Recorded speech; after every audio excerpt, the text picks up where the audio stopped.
ekor. Semuanya akan hancur ketika seorang meninggal dan dikubur itu, akhirnya hancur kecuali tulang ekor. Tulang ekor masih akan utuh dan nanti dari situlah ini ya, dia dari tulang itu dia diciptakan dan dari tulang itu pula dia akan dibangkitkan. Ya. Adapun 4 perkara tadi sebagai berikut.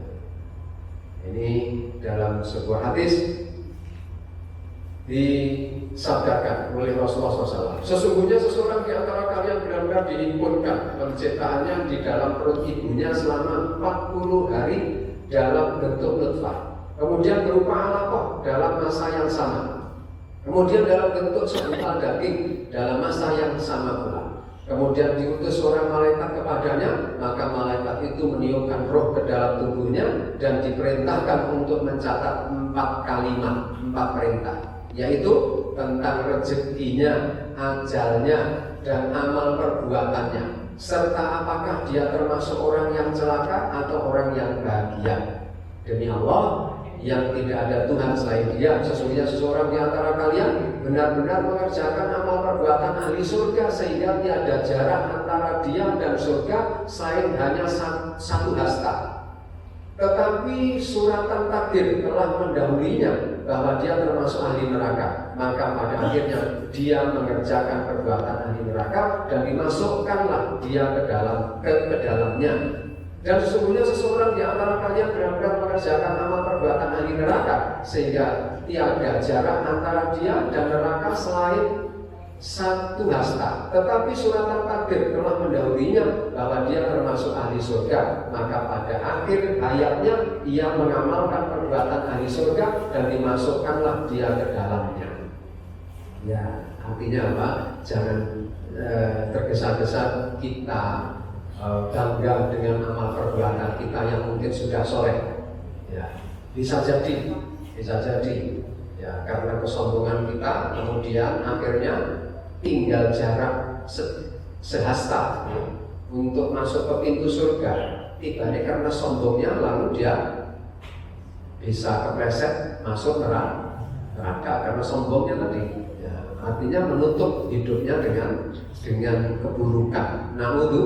Naudzubillah min dzalik. Tapi ada orang, jangan tergesa-gesa menilai orang yang mungkin saat ini melakukan keburukan atau kita nilai buruk. Tapi kalau Allah sudah mentakdirkan jarak tinggal 1 hasta ya, antara dirinya dengan pintu neraka. Tapi kalau Allah mentakdirkan dia orang penghuni surga, maka waktu tinggal sedikit mungkin dia taubat, insaf. Akhirnya Allah cabut nyawanya dalam keadaan insaf, tobat, akhirnya masuk surga. Hanya kecil yang lawan-lawan tadi bisa kecil.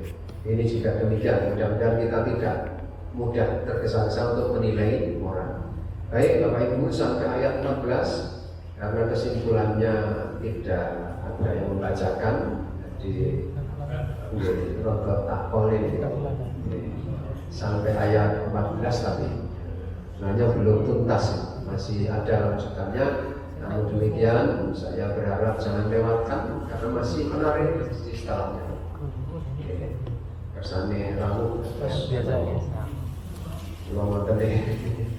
Baik Bapak Ibu, sampai ayat 14 dulu dan kita cukupkan sampai di sini. Insya Allah kita akan mendengarkan kesimpulannya di pertemuan yang akan datang. Mudah-mudahan Pak Haji Dal Samsuri diberi umur panjang, sehat, bisa berjumpa lagi, bisa membacakan kesimpulan-kesimpulan. Saya kira ini sementara membaca penutupannya nanti di kesempatan yang akan datang. Agak panjang masalahnya. Kita cukupkan, mari kita akhiri dengan membaca Subhanallahumma wa bihamdik asyhadu an la ilaha illa anta astaghfiruka wa atubu ilaik. Besok pagi jangan lupa untuk berjamaah sholat subuh, mengikuti kuliah subuh. Ini sih Pak Nano, ada Mas. remas dan juga akan disiapkan sebagaimana biasa ya, Jumat dekat. Demikian, mohon maaf sekali lagi. Bila taufik wal hidayah. Assalamualaikum warahmatullahi wabarakatuh.